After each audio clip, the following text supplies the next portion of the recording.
4 ദശാബ്ദക്കാലമായി ചലച്ചിത്ര ജീവിതം നയിച്ചു വരുന്ന ഒരു ഫിലിം മേക്കറുടെ ഓർമ്മക്കുറിപ്പുകൾ. Diary of a film maker.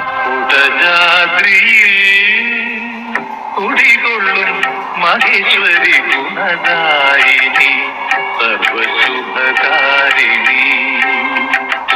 കാതര ഹൃദയ സരോവര തിരുകയിൽ ഉദയാങ്കുലിയാതു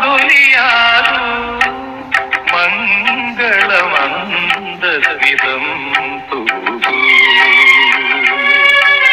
സുതജാദ്രിയിൽ കുടികൊള്ളും മഹേശ്വരി ഗുണദായിനി